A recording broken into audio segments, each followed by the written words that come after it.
If you're a podcast host, listen up, this one's for you. My name is Allie Jackson. I'm the host of Finding Mr. Height, a dating and relationship podcast that I've been doing for 4 years now, sharing my positive and practical approach to dating that's built on my own life experience. And I wanted to share another experience that I've had, my secret behind monetizing my show. It's called Red Circle, and I was just telling my colleague about how much I love their platform. With Red Circle, not only am I getting a seamless hosting experience, but I also love the support I receive in ad sales. It's not just typical ad sales either. It's targeted opportunities based on my show and my life. And the platform is super simple. You just set your preferences and Red Circle matches you with sponsors that align with your show. You can vet every opportunity and their platform gives you great analytics. More recently too, my Red Circle team has brought me opportunities outside of my podcast on social media to really augment the podcast partnerships, bring them full circle. I just can't recommend them enough. If you want to give it a try, go to redcircle.com to get your free trial. That's redcircle.com for a free trial.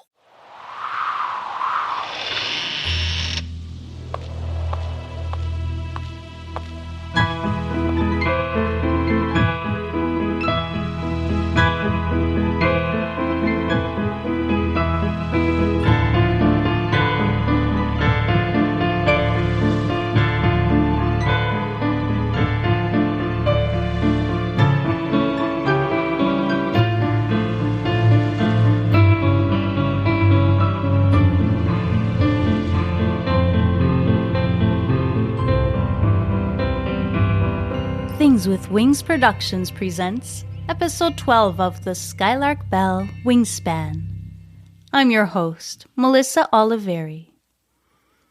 In our previous episode, Magpie had a scary experience at the Lark Festival in a vision in which she was crowned the Skylark Belle. In today's episode, we read Chapter 12, A Special Guest, in which Magpie and Lucas entertain a very special visitor. Now, it's time to settle in, grab a blanket and a warm drink, and let's get started. Lucas expertly flips the egg in the pan just as the toaster pops. Like clockwork, says Magpie, walking into the kitchen. I'm ravenous and that smells amazing. So, when you say like clockwork, are you referring to the timing of the toaster and the egg flip? Or are you referring to you walking into the kitchen at the exact moment that breakfast is ready, he asks, leaning over and giving her a teasing poke in the arm. A little bit of both, she replies, winking. What time does your mom arrive again, he asks, placing a heaping plate of food in front of Magpie and filling her mug with hot, dark coffee. She's taking the 9 a.m. ferry. So she could be here around 10:30 or 11, depending on the weather, says Magpie, unable to hide the excitement in her voice. They wrap up their breakfast, and Lucas heads out to tend to Cormorant while Magpie does the washing up.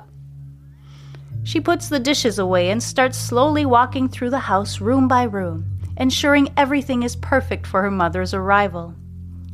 She smiles at the fresh wildflower bouquet sitting in a vase by the living room window. Manon had brought it over the previous evening before she and Alfred left town to visit their son Julian in Paris for the week. I'm very sorry we will not get to meet your mother. If she is anything like you, she must be a wonderful lady, she had said, handing the flowers to Magpie.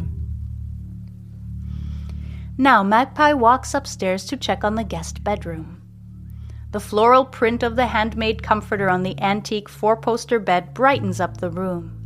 The late summer sun filters through the suncatcher hanging in the window, casting a rainbow onto the hardwood floor. Magpie had ventured into Craig's odds and ends looking for the perfect finishing touch for the room, and as Mr. Craig had told them on that very first day, he had exactly what she needed. Magpie is placing a small vase of daisies on the nightstand when she hears the sound of the back door. Cormorant is all good, says Lucas as Magpie walks into the room. How are we doing for time, he asks, pulling off his rubber boots and fixing his socks. Magpie glances at the clock. It's 10:20 already. I suppose she could be here any minute, she says. Right on cue. The sound of a car coming down the lane sends her heart pitter-pattering. Magpie races to the front door and watches the car come to a stop just a few yards away. She races outside barefoot and gets to the car just as her mom steps out. They fall into each other's arms, laughing and crying at the same time, talking over each other excitedly. "It's been so long, How was your trip? Oh, sorry, you go, you go They giggle, and finally Magpie takes the lead. "How was your trip?" she asks. "Long and a little lonely, but good," replies Mrs. Phaeton, before glancing over Magpie's shoulder. "Lucas, oh my, you've turned into a grown man over the summer," she exclaims. At this, Lucas blushes slightly. "It's nice to see you, Mrs. Phaeton," he says. "Please, call me Daniela. We've known each other long enough, and Mrs. Phaeton makes me feel older than my years, if I'm being honest," she says warmly. "Come see the house," says Magpie, grabbing her mother by the hand and pulling her along. "It's lovely, Mom. It's got so much history. Wait till you see the stone walls and the wooden beams." Magpie starts rattling off all her favorite things about Carnifex House as they walk toward the door, Lucas trailing behind with a suitcase in each hand. "It's unfortunate the caretakers are out of town," says Mrs. Phaeton, walking into the living room. "They planned their trip months ago, and they were very sorry they wouldn't get to meet you. In fact, Manon brought this bouquet of flowers over last night just for you," replies Magpie. Mrs. Phaeton looks at the flowers and smiles. "It looks like you've really settled in here." "It's strange, Mom. I just feel at home here. I don't really understand it, but I feel like I'm supposed to be here," says Magpie. Sometimes we feel pulled towards something, and it's not our job to question it. That's how I felt about moving to Pocket, about that farmhouse specifically. And look what happened. It turns out we're related to the people who built it. Mrs. Phaeton heaves a sigh. "I don't have all the answers, but if you feel drawn to this place, then you should stay here. I can't say it'll be easy to live so far apart, though." At this, Mrs. Phaeton gets a sad, nostalgic look on her face. She walks over to Magpie and holds her tightly in her arms. "You're not my baby anymore. You've got your wings, and now it's your turn to fly. I'm so very proud of you," she says, causing Magpie to blink back tears. They sit by the fireplace and chat, catching up on an entire summer's worth of adventures as the hours trickle by. "Okay, Cormorant is settled for the night. Shall we go have dinner?" asks Lucas, walking into the dining room. "Always thinking about food, this one," says Mrs. Phaeton, pointing her thumb sideways at Lucas. "Some things never change." At this, the three of them laugh. "How is it dinner time already?" exclaims Magpie. "Time flies, my beautiful bird," says her mom affectionately as they gather their things and walk out the door. The Red Kite Cafe is alive with music and chatter, nearly every table occupied. Magpie, Lucas, and Mrs. Phaeton sit outside on the patio, the sound of the waves crashing into the concrete wall across the street the perfect soundtrack to their dinner. "What in the world is Cullen's skink?" asks Mrs. Phaeton, glancing at the menu with her brow furrowed. Magpie and Lucas exchange a look and break out in laughter. "We asked the same question on our first day here," says Lucas, before launching into an explanation. They sit outside chatting about their respective adventures and enjoying the view, the sounds, and the amazing food before heading back up to Carnifex House. "This will be your room for the week," says Magpie, showing her mom into the guest room. "Just let me know if you need anything at all." Mrs. Phaeton enters the room and sits down on the bed, patting the empty space next to her. Magpie walks over and sits next to her mother. "Magpie, there's something I have to tell you," she says, looking deeply in Magpie's eyes. Magpie instantly feels a heaviness forming in the pit of her stomach. "It's about your dad."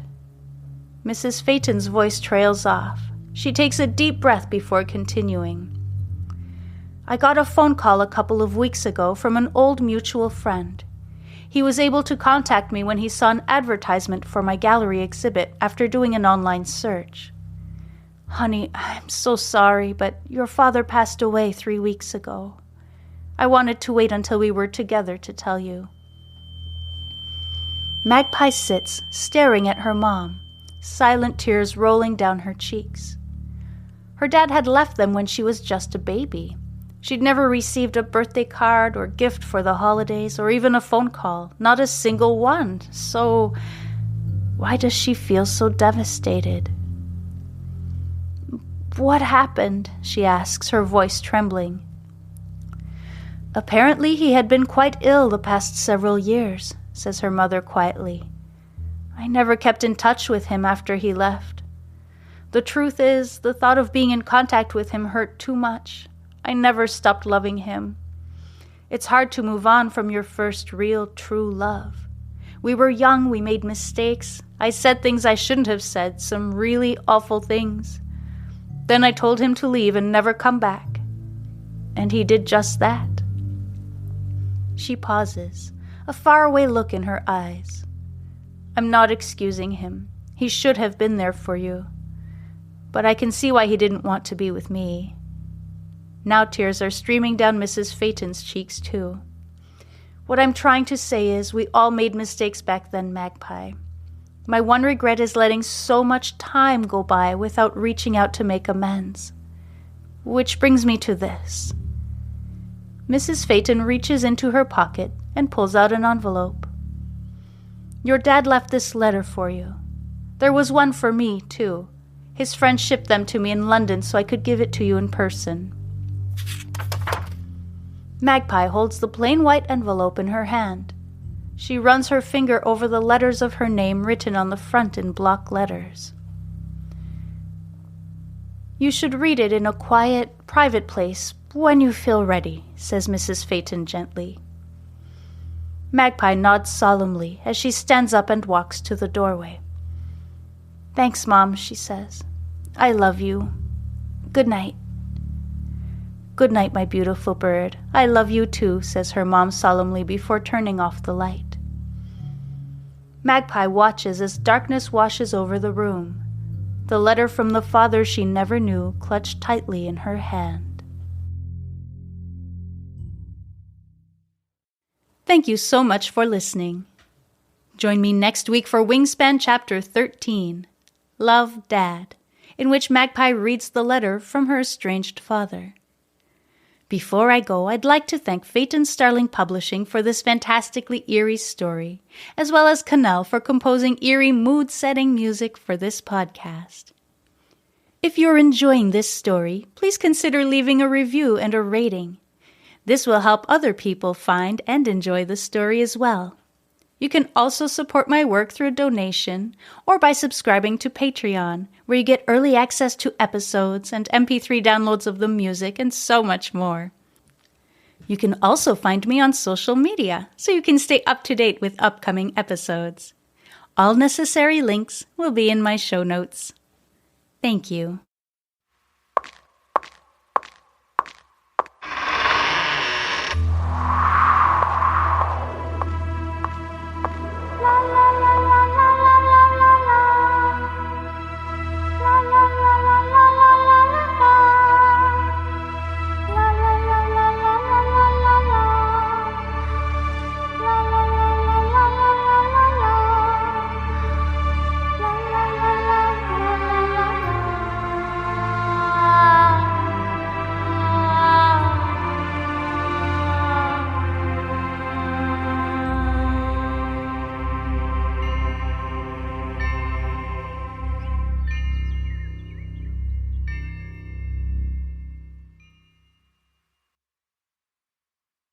If you're a podcast host, listen up, this one's for you. My name is Allie Jackson. I'm the host of Finding Mr. Height, a dating and relationship podcast that I've been doing for 4 years now, sharing my positive and practical approach to dating that's built on my own life experience. And I wanted to share another experience that I've had, my secret behind monetizing my show. It's called Red Circle, and I was just telling my colleague about how much I love their platform. With Red Circle, not only am I getting a seamless hosting experience, but I also love the support I receive in ad sales. It's not just typical ad sales either. It's targeted targeted opportunities based on my show and my life. And the platform is super simple. You just set your preferences and Red Circle matches you with sponsors that align with your show. You can vet every opportunity and their platform gives you great analytics. More recently too, my Red Circle team has brought me opportunities outside of my podcast on social media to really augment the podcast partnerships, bring them full circle. I just can't recommend them enough. If you want to give it a try, go to redcircle.com to get your free trial. That's redcircle.com for a free trial.